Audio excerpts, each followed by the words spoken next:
Welcome to Narratives and Nightcaps, Books, Beverages, and Author Conversations.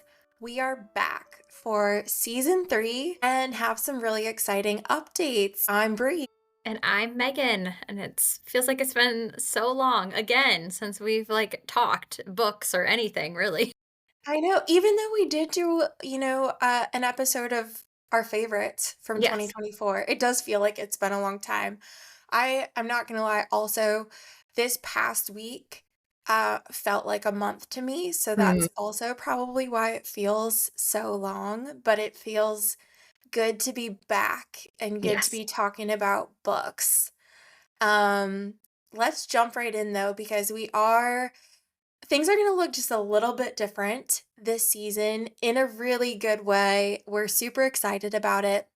Um, so our episode layout, we're essentially going to have like 3 core episodes per month, maybe a couple of bonuses sprinkled in here and there. The first one is we're going to be doing monthly reading recaps to give more variety of just what we've been reading, some really short recaps of the books we've been reading, and then the reviews of those. No matter what genre you love or just one you're fixated on right now, hopefully, it'll give you a lot of different ideas and different books to add to your TBR or to jump right in. Of course, we're also going to be continuing with our author conversations. So, we have some really, really fun and exciting new authors to talk with. Maybe a couple of others that have been on the show coming back. We'll see. But definitely some new ones, some new books, things that are coming out this year. And we can't wait to introduce you to those authors. So, our first one actually this month, I'll go ahead and mention it, is Darkly by Marie. Um, as I'm listening to the audiobook and I like took note of it, she's coming up this month and I'm not gonna lie, I was telling Megan this, like I'm in the book right now. I'm listening to it actually because things have been a little wild. And it is unlike anything I've ever read before, but it is so fascinating so far. I was telling Jared about it today. I was like, I have to tell you about the beginning of this book because it's just so intriguing and really, really cool gothic vibes, which I don't know, feeling that right now. Yeah. So we have that coming up. And then the big change. If you listen to our last episodes, we covered the Crescent City trilogy, that series, all throughout the end of last year while Megan was busy on maternity leave with her new baby girl. So sweet. And that included our special guests, Jordan and Emily. And we are so excited because they are going to continue joining us on the podcast as for the show, specifically for our book club episodes, where Jordan will be leading the conversation on different series. And Emily's going to join us as much as she can. If you follow her on Instagram as well, Books at Bottles. You'll know that she is also pregnant, but for however much she's able to join us, both of them will be on Narratives and Nightcaps all throughout this year. Yay! So lots of exciting changes coming, which is I think good. I think that we have taken this podcast in a really cool direction and I'm excited to see and maybe hear some feedback about how this season goes for sure. Yeah, I like that it's kind of evolving. And I mean, you and I started this as something for fun, and we've always wanted to keep it that way. But then also recognizing that, like, there are life changes that we kind of have to pivot with. And so I feel really fortunate that we connected with Jordan and Emily. And sorry, I didn't even mention Jordan's Instagram too. It's Cozy Reads and Sips. I think it was really awesome that we connected with them last year and that they wanted to continue to be a part of it and support it as we've had other changes happen in our lives, but this will allow us to really have a good community that's making this happen because I don't want to see it go anywhere. It's fun to be a part of. I love that it's something that we started and get to like bond over and talk about. So we just It still is crazy to me that I can low key say I'm a podcast host. I it's I crazy have a to me. podcast. It's crazy to me that we're heading into year 3. Yeah. Like, what? Yeah, That's that's just that's wild. that it feels like we started it yesterday. Yes. Well, and it also feels like I mean, do you remember I guess I'm just feeling reflective right now, but when we first even called about it and you're like, "Hey, what if we did this so that we could like talk to each other all the time and see each other face to face more, and to see that like evolve from that phone call all the way to where we are now is just I mean, that's like 3.5 years, I think, technically, because we We spent started. months planning this. Yes, we spent a long time planning it, a long time getting all read up on everything. We did a lot of research on, like, legalities of it and all of these, like, is it okay if we even recap books because of, like, copyright stuff? But here we are, we're doing fine. No one Yeah, sued us yet.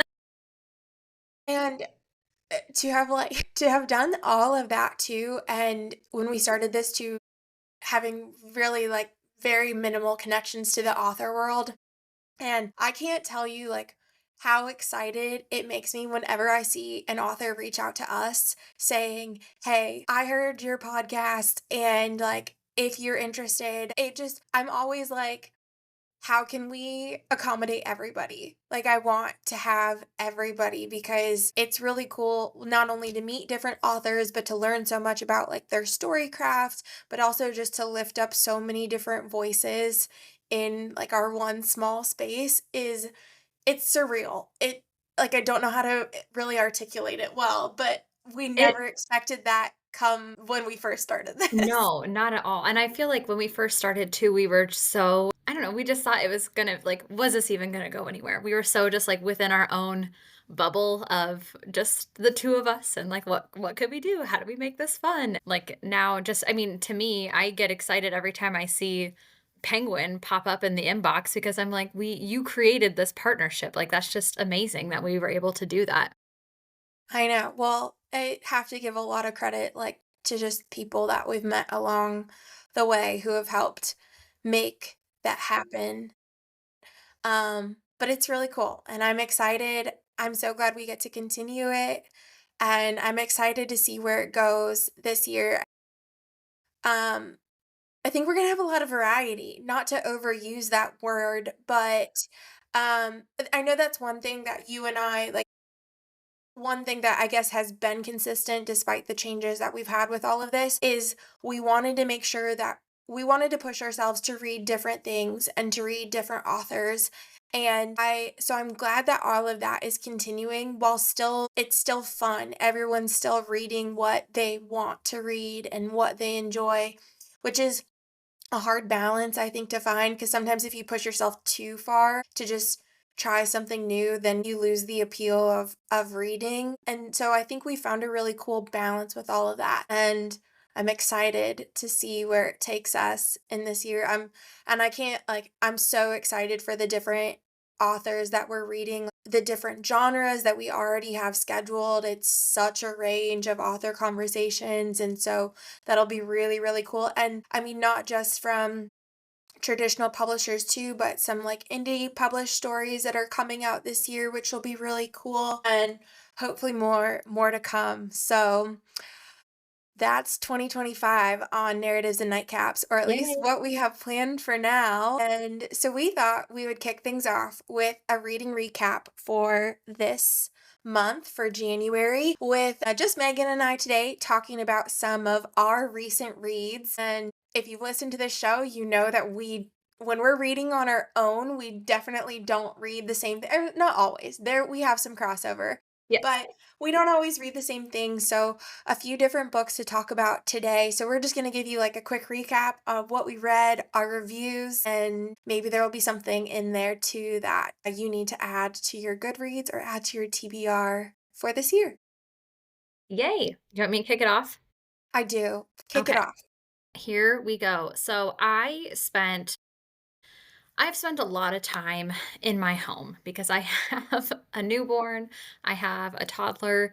It's hard for me to get out in the world right now. And so, as I was doing that, I have picked up little projects like rearranging my bookshelves. And I've started realizing that I have books on my bookshelf that never read. And so, I took some time in December to read some of those books. And I'm figuring out, I think some of them were part of my grandma's book club that she was part of. like, in, small town Iowa. She was part of a ladies book club, and so I've found that I have some of her books that I never ended up reading, so I just wanted to share these first 2 are from that, and then the last one is, one that was a gift to me that I really enjoyed. So, the first book is The Boy in the Suitcase by okay, so this is not an American name or No. names by any means. This book was not it's a translation, and so I'm gonna butcher these names, but The Boy in the Suitcase by Lene Carburble. That was so American. Yeah, I don't know how Carbobel? I'm so sorry. I'm so sorry, author. And then an Agnetti Fries. My god. Fries. Okay, but really quick, I have to tell you a story. Okay. I'm sorry to, like, interrupt right away, but and this is not it's not even named, but I think you'll appreciate this. Shoot, you have to tell me if I told you this story. Did I tell you about Jared and what happened when he had to make a call when we were in, Quebec City where people speak French? Maybe, but I don't remember, and I definitely want you to tell me again. Okay, so Jared, my husband and I, we were in Quebec over the holidays, and, I had laryngitis. So I pretty much, like, lost my voice a couple of days, or when I did talk, I sounded very, very awful. So, being that most a very, very French-speaking town, well, we were in Montreal and then Quebec City, and everybody speaks French. And that was all fine and good for me, after, like, a couple days of realizing I hadn't heard anyone speak French in, like, 12 years. That was all fine, but we needed to make a phone call to our hotel, and does Jared does not speak any French, although I'm not gonna lie, it was so freaking funny because, like, he we'd been there a couple of days, and he was like, "Brie, what does soir mean?" And I was like I go, "Oh, it means good evening." So I was like, they're saying bonjour to us during the day, bonsoir is in the evening. And he was like, "I think that's my new favorite." So when it would hit like 5 o'clock, everywhere we went, Jared's like, bonsoir, bonsoir, bonsoir.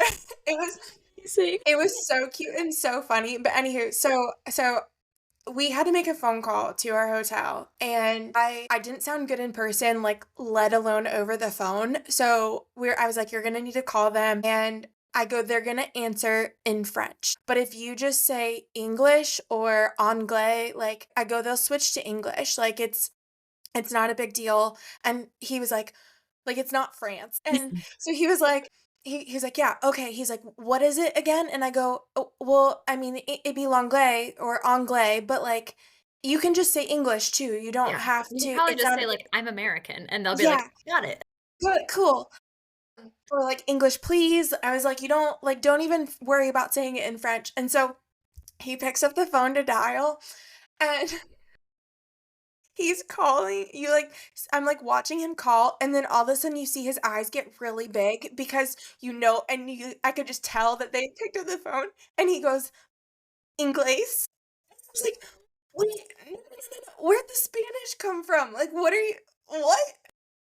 I was like, you didn't even have to go the French route. You could have gone the English route. You didn't have to change. Oh my He's like, "But where gosh. did you pull the Spanish from?"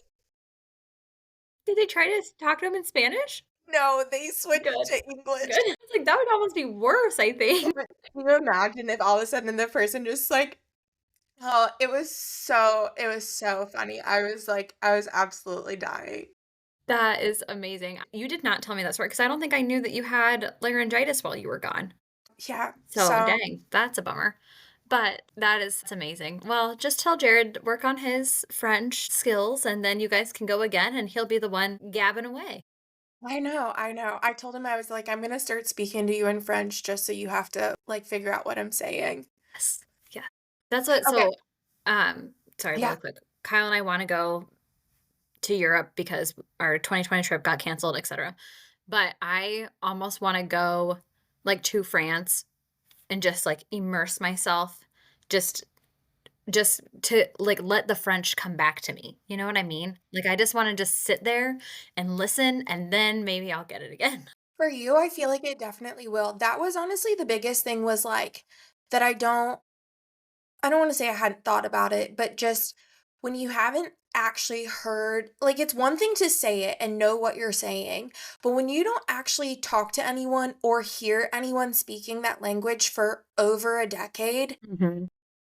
it takes a few days to be Yeah, like, and that was honestly the biggest thing was, like, getting readjusted to all of that for there not to be this moment where I'm trying to translate in my brain, like, what they're saying, and I right. feel like it takes a second, like, it didn't for at least for me, and I was nowhere near, like, where you were speaking, but, like, you just don't it didn't come back to you in terms of hearing it, like, saying it was one thing. Yeah.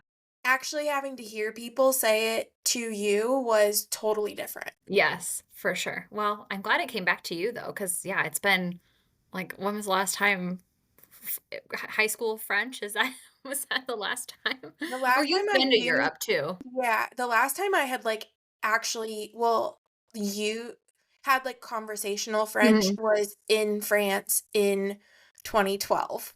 Yeah. Okay, So, so yeah, it's been a minute.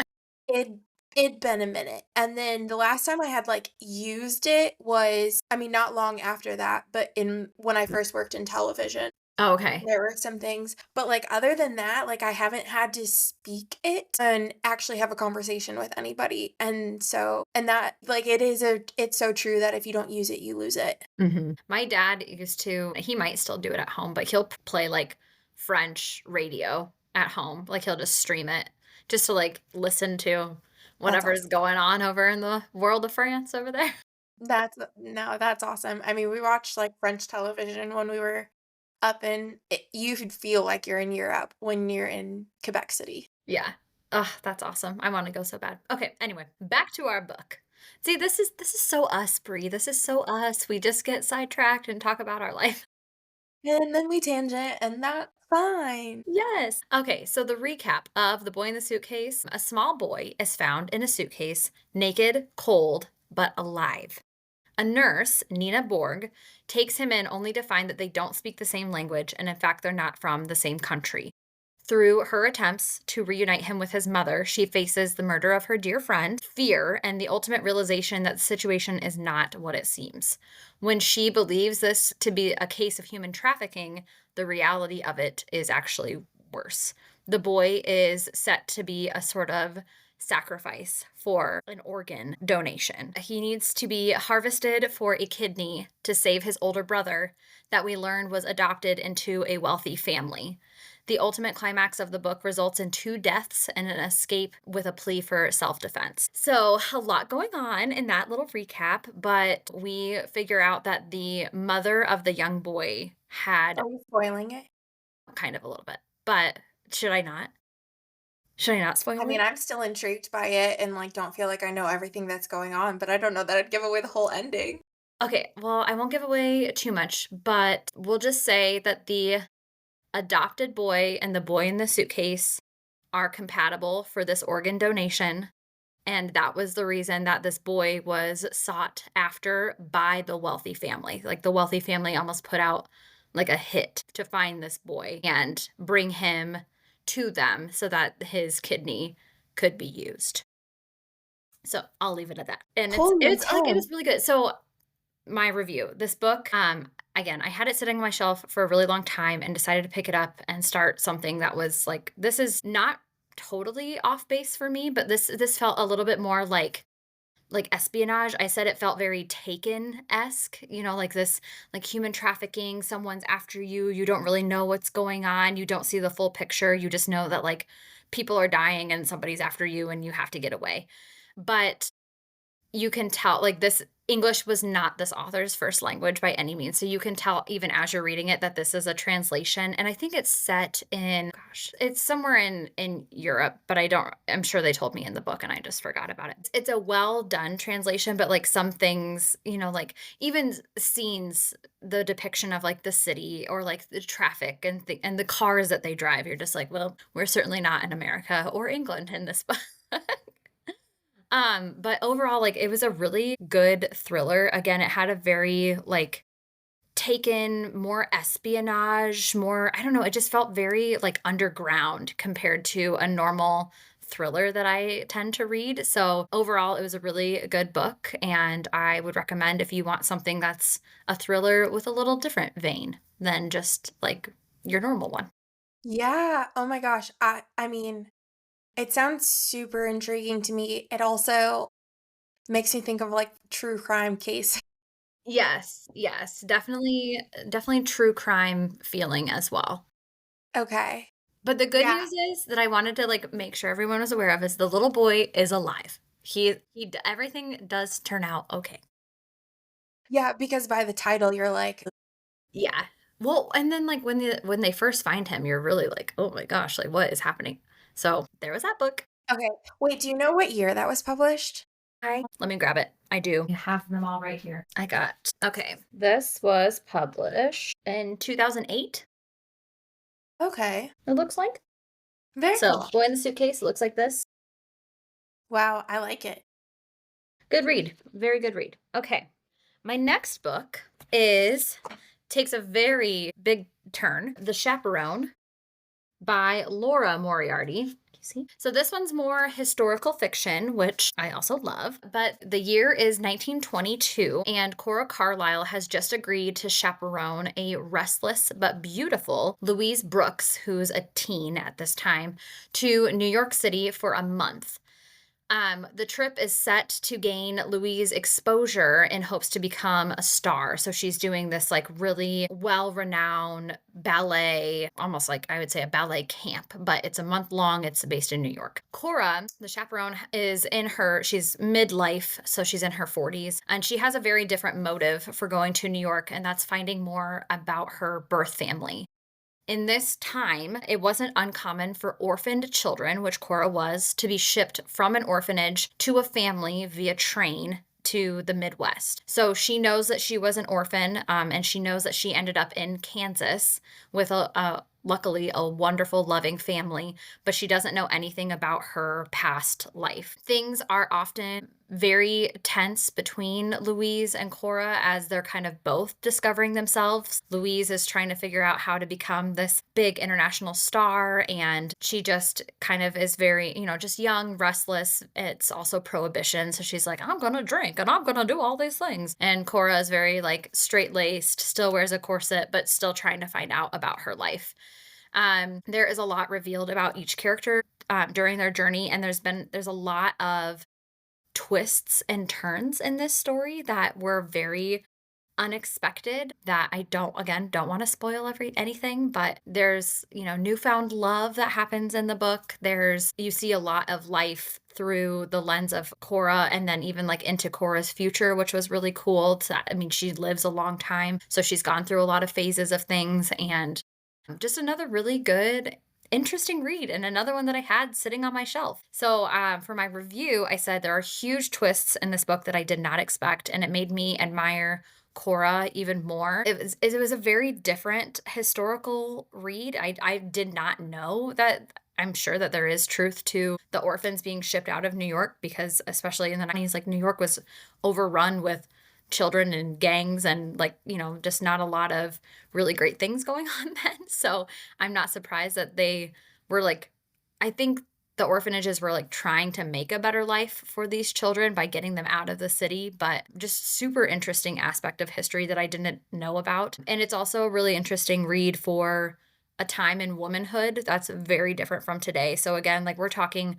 prohibition, you can't wear pants. I mean, Cora's still wearing a corset. Like the time is very, very different. And a lot of the read is about how other people perceive these women. Like you need to be really straight-laced because otherwise a man's not gonna like you. A man doesn't like a woman who drinks or who smokes or who does all these things. So it's just a very different time. But this book, it really stuck with me. I feel like there's a lot of passages that I think back on that I'm like, "Oh my gosh, like that really happened and I read that and it was just really interesting." So would definitely recommend to someone looking for kind of a different historical perspective.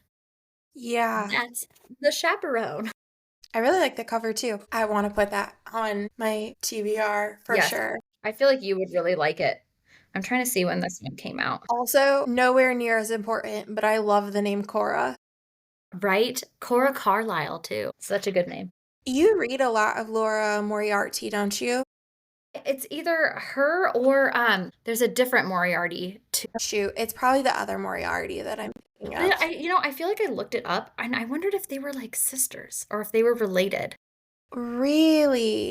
because I Because mean the this isn't same name. normally her genre, or right? She doesn't normally write historical Right. fiction. She normally the other Moriarty, which I'm not thinking of her name, does like more of the thrillers. Like isn't it like is The Perfect Couple one of hers that just came out not too long ago? And I think so. Yeah, Leanne. Leanne, yes, Leanne Moriarty. So I wondered if they were related because that would be kind of cool, I wonder, well, and they're both L names. right? And they're both well, I don't know if Moriarty's a married name or if it's their last name. Maybe they're sisters-in-law. I don't know. Super random, but I was at an Airbnb like in November, and the host of the house, she had a Leanne Moriarty book on the book, and I was like, okay, she's cool. Yes, yes, that's how you know. And this one was copyright in 2012. That's really interesting. I don't feel like I've read a lot about it set in that time period either, especially in America. Like I always gravitate toward just a little bit later World War Yeah, II, and right. I feel like I this like makes me want to venture into different decades to like really learn more about not just our history, but in general, and not so focus on like one section Right. of it. Even and I knew a little bit about this, but like I just finished a show on Netflix that was set or that is set in the 1850s in the Mm, US. It's like 1857 in the US, and I know and guaranteed they're true historical figures in it, but it's still at the end of the day like there are fiction people and there are yes. fiction stories in all of it. But similarly it was like gosh, so interesting and hard to be a woman in that time. Yes. I don't know. It's a very graphic show, but it was really interesting in my opinion. It was also like loosely based off of a real event that I'd heard about, I think, on My Favorite Murder. What was the I'm show? almost positive. American Primeval? Is that how you say that? Yes. Yeah, primeval. Primeval? I'm thinking like primal, so primeval. Yeah. Primeval? That I don't right? know. That's how you say that, right? I don't I don't know. know. We were told to So read books, not pronounce words. Okay, so that's yeah, our thing. my bad. Well, would recommend, and gosh, like I can't remember if that was if I had like initially because when I think it's in like it has to be in the very first episode because it's kind of like the catalyst for so many things to happen. Was it on MFM? There was some true crime podcast that I like listened to it, and so immediately when this happened, I was like, "Oh my gosh, did is this based off of this?" So then I was looking it up, and the director was like, "Yeah, I heard about that event in 2020, and that was like." And we kind of thought that that event would be a really interesting trigger for all of these characters, some being true historical figures and some real made up. Yeah. So, it was really interesting. That said, it's a very dark show, it's super graphic. Don't watch it with your kids. Don't watch it with your kids. Don't watch it if you're, like, very sensitive to anything gore or super traumatic. Okay. Okay. I think I could handle it. I think you could handle it, but I'm saying that to anybody else that Yes. listens to this. Yes. No, that's perfect. Yeah, I have to watch it. We got Netflix back finally. Because you mooch and then you don't get a mooch anymore and you're like, do I really want to pay for this? And now we're paying for it. So we're back. We're back in. It's good. Good. Okay, my last book. So this one was gifted to me as a Secret Santa gift because all I said was, I like books and I like to read thrillers. And then someone gave me this one. A shout out to my girl Kelsey because this was amazing. It's not a huge book. It's only like how many pages is it? Not a ton of pages, to be honest. Like I read it really quick. 244 pages. It's not big, not big. But it's The Good Lie by A.R. Tor. And so my recap is a town is traumatized by the elusive BH killer, and there are no suspects at this time, only murdered teen boys who all follow the same MO, and they're all left with the same mark, a bloody heart carved into their chest. Psychiatrist Gwen Moore has a specialty in her practice, and that's helping those who are more criminally inclined, something that she likes to keep private. But when detectives knock at her practice, she has to keep her client secrets close. They're kind of aware that she helps people with maybe a little more serial tendencies, but it's not widely known. An unexpected love affair slash partnership begins when the father of one of the victims gets close to Gwen, and he's also the attorney who is representing the man that is being fingered as the BH killer. Yes, I know. Crazy, right? Only when one victim of the BH killer survives does everything get turned upside down and things start to hit too close to home for the victim's father. So he's representing the guy that they think could have done it based And on. he has a child who was a victim. Okay, I was like, "Did I hear that?" Yes, you did. Yes, you did. So things start to hit really close to home for the father. Dr. Moore tries her best to come to her own conclusions on the investigation, but only finds more questions left unanswered. Who is the BH killer? Why is he doing this? We don't know. Well, I do know, but you can find out. So that's The Good Lie. And it's so freaking good. I literally read it in like 3 days. I definitely could have finished it faster if I did not have children that I had to take care of. I could not put it down. It's right up my alley.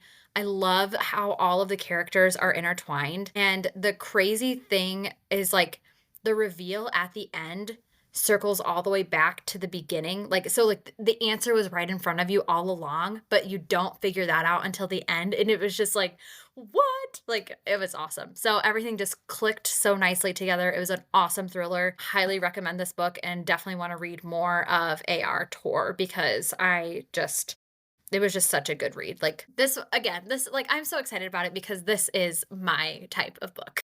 Yeah. Oh my gosh. I'm so interested. Yes. I'm really glad that all 3 of my books, you're like, I actually do wanna read that." I do, Thank I you. do. I'm like, "Dang, how am I gonna find time to read all these things?" That's gonna be the only downfall of talking about even more books is, like, how am I gonna read a book?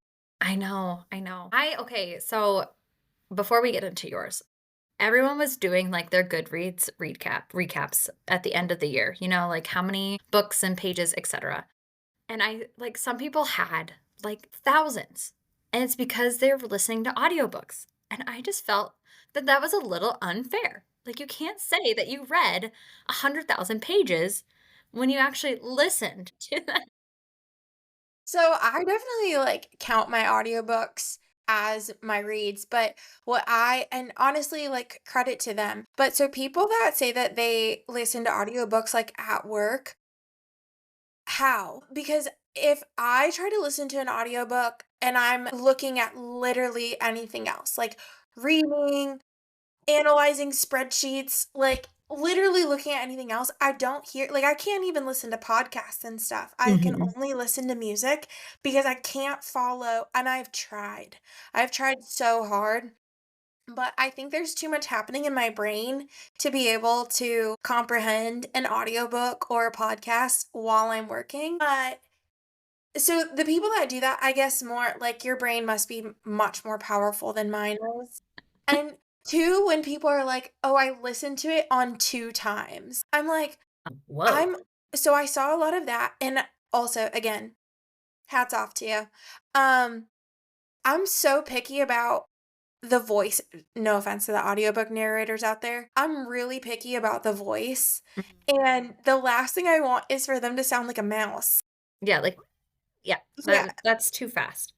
I I do, don't I don't know how people do that. 1.25 times. That's how I listen. Okay, that's probably I could do 1.25, but yeah, I don't know how people do that, like, 2 times, and then they're like, "Oh, I read that in a day," and I'm like, Like, how? Do you know what happened?" Yeah, could you even talk about it? That's funny. So, I mean, you and I've talked like, I do think audiobooks count as reading, but yeah, I guess, like, more power to you. I hit 46 books. Nice. My goal was 40. Okay. I hit 46 books, and I will say, like, there's also a lot of, like, half or three-quarter books that I read that I didn't count. Okay. Okay. My goal was 30 and I read 31. Good for I'm you. proud of myself. So now this year my goal is 35. My goal is 50 this year, and I'm not gonna lie, right now, I'm way behind schedule. Yes. You need like 1 week to get like 10 books in. Pretty much. Yeah. Yeah, I'm way behind schedule, and it is only January 12th, and it's not looking too hot for me, but, that's okay. You know what? It's good to have goals. It's good to have to And set it's that up. okay if you don't hit them. Yeah. Yeah. Um, as the person who also, like, I was at 45 books, and then I literally finished my 46th book on December 31st, and I was like, "I need to let everybody know that I did Yeah. one more." It wasn't 45, it was 46, and Yes. that is important. Yes. Okay, I'm on my trajectory or my plan is 3 books a month. I feel like that's doable. Then I can hit 36. yeah. Yeah. I'm audiobooking and reading a book right now. So, cause we got a lot going on, so I have to do both. Okay, let me tell you about my recent reads that were very different from yours and also very different from one another. So, for starters, a very like holiday-esque wintry read was A Winter Wish by Emily Stone. This is the story of Lexi, who is a free spirit and never stays in one place too long. I actually very much admire this quality of her where she's like, I'm a nanny and I work on the ski slopes and then I move every 6 to 12 months. Oh my So, gosh. really cool. But she has to head home to Bath in England. Love that place. It's amazing. When she hears of her father's death, the father that she hasn't actually spoken to in like a decade. Shortly after the funeral, Lexi finds out that her dad left half of his holiday travel business to her and the other half to a man named Theo. He's a handsome executive who worked with her father for the past few years, and her father's last wish, documented of course, is for the two of them to run the business together for 1 year, and then they can decide what's next and what happens with the business. Lexi most definitely like does not plan to stay after a year. Even she's super hesitant to even do this 1 year commitment. But the business, on the other hand, means literally everything to Theo. And Theo, so while Lexi had a very strained relationship with her father, Theo admired her dad. So they are at odds from the start, and yet there's like this obvious connection between the two of them. And one thing, okay, so all in all, so that is it. And then you can find out what happens next. But it's a super cute winter read. It was also really fitting because, like, this holiday business, which I loved the idea of this, the business is all centered around, it's not just like a travel agent business. They center the trips around holidays in different countries and different cultures. So people book the trips with them and they're often there to like help people integrate into whatever holiday or festival and think big and small. Like there were so many holidays mentioned that or festivals mentioned that like I'd never heard of before. And then obviously the major ones too. So like Christmas in different spots and it was really really cool. So they're traveling around wanting to do all of this and but then you have kind of this business side of things too of like why did her dad if they hadn't spoken in 10 years like why did he leave this business to her? Right. On top of the fact that like so she has a half sister who lives near Bath that she really has no relationship with because like her dad was very much a father to her half sister and not to her. And so like why didn't the half sister get this like why was this left to her? So a lot of family dynamics at the same time. The characters were some of them were quirky, like adding just this a little bit of levity to it, which was nice too. But it was a super fitting read for the holiday, especially when I was in a location that was like Christmas in another place. So I not knowing that, I was like, this is perfect. I wanted something that was easy and holiday focused to read, and it definitely delivered. I will say, like Emily Stone, so this is my second Emily Stone book. She has a way of bringing out deep emotions in her novels, even when you're like, it's a holiday read. There's always something more to it. So don't underestimate that. And in fact, like I was a little bit nervous about this one because Always in December, which is another Emily Stone book that I read 2 years ago, absolutely wrecked me. And Did we like, read that one? no, but I told you about it because Yeah, I was okay. like fetal position sobbing while reading that. So that Oh, didn't happen with this one. It is like I didn't feel that, but it's still like there are definitely some deep emotions with all of that and like the family history that you start to learn about. So I would definitely recommend it. It's still early. It's still wintry, especially for people with snow. yeah, I was gonna say, I feel like I would like a lighter read, even though you just said it's, like, actually very emotional, so I feel like this would be a good one for me to get into in January in Iowa, where there's nothing going on out here. It might be a good palate cleanser for you. Yes, I love that. I feel like it's reminding me of a combination of books that we've read. What was the one I'm, like, pregnancy brain, postpartum brain, One day in whatever. December, Well, that what was the one where this time next year. maybe List this time next I'm year. just listing off holiday reads. I think maybe this time next year, but then what was the one where she was also, like, working for a travel company or, like, a travel magazine? People we meet on vacation? Maybe that's what I'm thinking of. I Yeah, think that's the so. one I think that's what you're thinking about because she does. She Yes. works for, like, a travel magazine and goes on all Yes. these trips. Yes, Yeah, yes. Okay, yeah, it's okay, that's giving me, like, that plus holiday from your yeah, description. and maybe not, like, quite as funny, Okay, okay, fair. but it's I think it would depend on, like, maybe your life circumstances, but, like, Always in December took me out, and part of the reason I remember it is because I finished it on my anniversary, and I distinctly like, I told Jared, I was like, "Hey, I'm almost done with this book, like, do you mind if I just read a little bit before we go to dinner, blah, blah, blah, blah, blah." He's like, "Yeah, no problem, of course, like, you do you." I was like, "Okay," and I'm just sitting there reading, and all of a sudden he comes in, and I'm, like, on the bed holding the book, crying. Like, it He's like, just "What happened?" it, like it absolutely wrecked me, and I actually, like, want to read it again now that it's been a couple of years, but I think I'm gonna have to wait till next December because knowing that, I'm like, I'm not in the headspace to take that on. Yeah, But all that said, so this is now, like, my 2nd Emily Stone book, and she writes a lot of holiday-centric or, like, winter-centric books, and it makes me want to continue to read hers, but whenever you read what they're about, you can tell there's always some sort of there's something, like, yeah. something tragic or sad or happened in their lives. So Okay, but I do think it would be a good palate cleanser for you. okay. I'll put it on my list. Okay. The other book I was gonna mention that I read over the holidays was Heartless Hunter by Kristen Ciccarelli. I was so ready to dive right into this, and then my husband and I got stuck in Detroit for 9 hours, and I was like, "I need another book." And so I spent a very long time in this bookstore in Detroit, and when I saw they had Heartless Hunter, I was like, "Yes, I have wanted to read this so badly. I'm picking this up and I'm gonna start it." This is what it's about.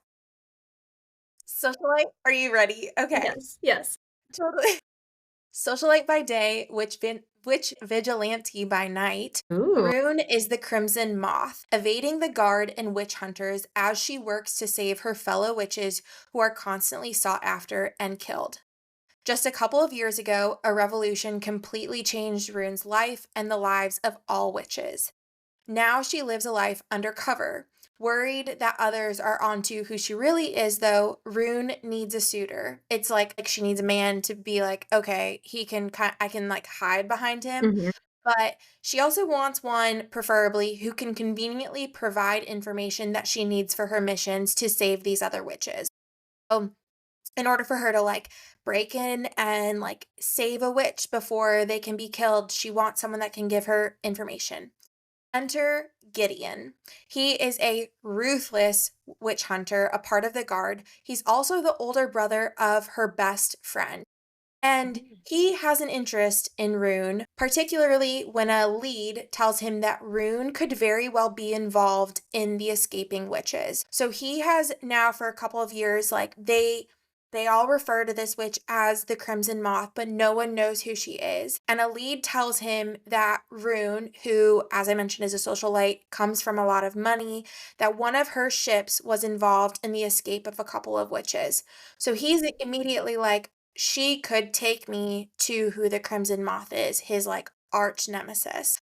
And I said in very cheesy words, thus the two tango and find that neither is really what they truly seem on the surface. Because Gideon also kind of looks down on Rune as this socialite. Like, that is not at all the background that he came from. So he sort of looks at her as like this very aloof, like, doesn't have much of a personality type Mhm. person, which is all a facade for her so that no one thinks that she's capable of what she's actually doing. Love it.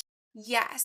And I should mention to you, like, there's a lot of politics involved with this. So, pre the revolution, their witches were sort of the governing force for this area, and they were like all taken out in a coup. That is the night that changed like Rune's life. And there's a lot of things that happened that kind of set her on the path that she went on, and some really, really hard decisions she had to make very quickly. But at the same time, like, that night changed Gideon's life too, but just in a totally different way. Did I intrigue you at all in I am intrigued, but, like, so what, like, time frame would you say this is set? a fake one? Like, what clothes are they wearing? Old school, like 1700s, Okay, 1800s. okay, okay, that's kinda Yeah, what I was envisioning. it's Okay, not present day. okay. That I feel like I like that better, because if it was, like, present day witches, I feel like to me that's a little more flat. Oh, yeah. So, I do think you would potentially like this one. Okay. I I really liked the, like, magic aspect of the witches was really cool. So, I'll tell you a little bit about it because I don't think it's, like, giving anything away, and also trigger warning because it's kinda gory. So, for witches to use magic, they have to have blood. And so part of the way that the guard is able to tell who people are like which people are witches is because when they cut themselves somewhere on their body to have blood for their spells, it leaves this like scar, which pre the revolution, it was sort of a badge of honor. And they would even try to make these like designs that were indicative of like how powerful that witch was or anything like that. So they have to have fresh blood. And continuing my trigger warning, Rune cannot, so she knows that and she's like, I can't do that. So she waits every month for her period to come Mm. to use the blood to be able to cast the spells. But when you cast a spell, it leaves a unique, like, where that spell was cast. And so hers is this crimson moth, which is like how they know that this witch has been involved in all of these escapes, but they don't know who she is. Okay. Interesting. It's super interesting. There's a bunch of other, like, I talked about how Gideon is the older brother to her best friend, and like her best friend's involvement in all of this is really interesting. She has another friend too who sort of helps her in all of these escapes because what she does, like, she could not do it on her own. Right. But it's all out of wanting to protect the witches that have been hunted down now for like 2 years. My gosh. And largely in part because of what happened the day that everything changed for her and for this entire society too. So that part is all really interesting. I will say, so I would recommend it. Let me start by that. I wanted to love it like so much more though. And I'm going to mention a couple of things that like fell short for me, but that doesn't mean that I don't like it, and I'll get to that too. So, overall, like, I really liked Rune, the female main character, a lot, and I loved, like, her character development and having a better understanding of what happened pre the revolution, like, her character development and how she's really evolved into this, like, vigilante that she is today, and I love the deceptiveness of her being this, like, socialite who's just, like, so ditzy and kind of arrogant, but, like, that's not her at all. I don't know. I really like females that do that. I think it's kind of fun. Gideon, however, as a character was like really lacking for me. Mm. Their their chemistry in particular just like didn't come through the way that I think I wanted it to. Okay. All that said, the cliffhanger at the end definitely had me ready for book 2, and which comes out next month. So February 20th, 2025 is when the second book comes out. So I'm like, yes, I'm totally in. I believe with that second book, it's going to be a completed duology. So if you want like a duo book that's easy to read together, then this is definitely one. There were just a few things that didn't quite satisfy what I was looking for with the read, but overall, like very cool story. So yeah, that was that.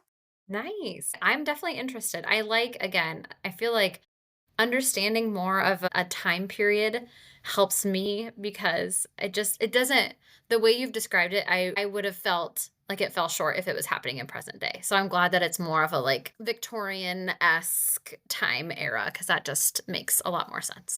Yes. Yeah. I agree. I could not picture this one really happening like present day, but I mean it's like prisons and all Yeah. of that. And the magic too isn't so fantastical that I think you would be like, nope, Yeah. I'm not It's a about light it. fantasy. That's what I like. I would recommend that too. I mean, anyone that's sort of interested in that sort of genre. And then lastly, and I'm not going to get totally into it because our book club episode that will be led by Jordan this month is all about From Blood and Ash by Jennifer Armentrout. This is a very popular fantasy series right now. Megan, maybe not your thing on this one. Although I'm not gonna get into all of it because I want to save my stuff for later in the year. But I read From Blood and Ash. I also read the second one because the first one I read so fast, and the second one I read equally as fast.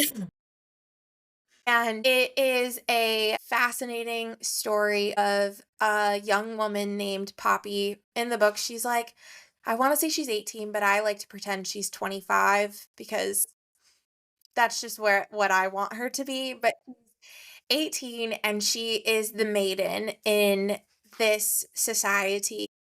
And the maiden is she has to wear a veil over her face at all times. She can't really talk to anybody, except for the few people she's allowed to talk to. But she is curious about like the outside world, and when she sneaks out one day, she runs into a guard named Hawk. And they have a very interesting exchange to start, which is well, I'll just leave that at. But through a series of incidences, Hawk ends up becoming like her personal guard. So she's super sheltered and guarded in this like castle because ultimately, as the maiden, she is going to be handed over to the queen, and they have this entire destiny planned out for her, and she means everything to this world and this society continuing.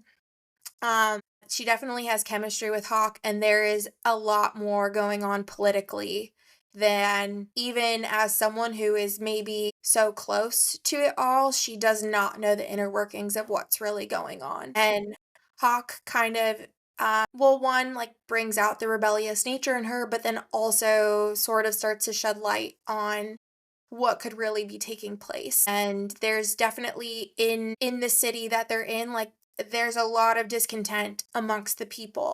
On top of the fact that like they are regularly being attacked by these creatures that they have to ward off. And it's book 1 was so good. It was so, so, so good. So anywho, I won't go like I know that was all really vague. Jordan will do a much better job of getting into all of it, but she is going to lead the start of that series this month. So if you do like a high fantasy sort of book, and I would like want to tell you all so bad what it's about, but as I was texting with Emily today, I was like, shout out to Bookstagram and Book Talk for like keeping some of this hidden Mm. about the book, because as someone who has heard a lot about the book, what is revealed I did not see coming. Well, that's good then, that it's, like, still under wraps. Yes. So, So no spoilers. yeah, that was the other book that I recently read. Nice. Yay. Any fun beverages that you've had lately? Girl, I wish. I think the most fun I've had is sparkling grape juice. Yum. It's good, it is good. I do like sparkling grape juice. No, we don't go anywhere, we don't I feel like we're, like, unintentionally doing a dry January because we've got nothing going on right now, so how about you? Anything fun in your world? I'm also not drinking right now, not for any other reason to read into, but I did when we were so like the most fun drink I've had recently was called a French Velvet Ooh, up in Canada, and it had Chambord in it, so I was immediately into that. It was so the second I saw it on the menu, I was like, "And I'm having that." this one, Yep. please. Yeah. I'm having that, and it was delightful. I don't know, I really like just about any drink that has Chambord, but otherwise, I've been super boring as of late. Yeah, it's been, like, water and coffee. Yeah, water and Celsius for me or water and coffee, and I was recently hooked on Chobani, a peppermint mocha creamer. Ooh, that's a good one. My favorite one, they bring it out seasonally and then they take it away from me seasonally, and it just makes me so mad, and it's the I think it's the Silk oat milk, Mhm, mhm. and it is the maple brown sugar, and they, like, bring it out in the fall, and it lasts until, like, through Christmas, and now it's gone, and I'm so mad. So now I'm doing a coffee cake oat milk Ooh, yum. creamer, which is it is good, but it's just not my maple brown sugar, so I'm a bit bummed about that. You need to stock up next time, just I buy a know, bunch. well, I was, like, at one point, I had, like, 4 of them going in my fridge because 'cause I'm like, "I know that I'm gonna be working my way through it," but wasn't enough, so maybe I should, like, buy a bunch and then, like, freeze it There you go. and then bring it back out. Kyle and I are getting very into freezing things and making things from scratch. The other the other night, we made homemade tortillas. They were delicious. And it's Dang, like good for 3 you. ingredients, and we are like, "Our family needs to be better and healthier and gross preservatives." So we're gonna start making a lot more stuff homemade, which is kinda fun. Please send me what you're doing. Okay. I want a homemade tortilla recipe. It's super, super easy. Like, now we're like, "Okay, we're gonna do this all the time, so now we need to get a tortilla press." Yeah. Yeah, yeah, yeah. Oh, that's awesome. Good for you guys. Yeah, we're just I feel like maybe this year it's just put into perspective, like, what we wanna put in our bodies, and so we're now we're hippies and we're doing all this healthy stuff, kind of. No, I feel like Jared and I have had similar conversations and like want to take steps. Sadly, I am the problem. It's me and more so because of like the time. Yeah, yeah. I mean, I'm not by any means like I'm still eating way too many sweets and all that stuff, but we're like, there's things that we can control and we should try to do that. So, like, we're gonna start making our own pasta. And Leo loves French toast sticks. So I was like, what if I just make a bunch of French toast, cut it up, Is it? and freeze it? And then he can have French toast sticks. It's just easy things like that. Yes. Good call, for sure. Well, anything crazy, please send me the recipe. Okay, Like anything sounds that good. you're like, yes, this is a must. Okay, yes, I will do. I will do that. Okay. Well, thanks so much for tuning in to our very first episode of 2025. We hope you're as excited about season 3 as we are. Definitely tune in to our upcoming author conversation and our episodes with Jordan and Emily. We can't wait. Just more voices for everyone to hear, more books to talk about. And if you really feel like it, you can rate, review, and subscribe to this podcast. Cheers. Cheers.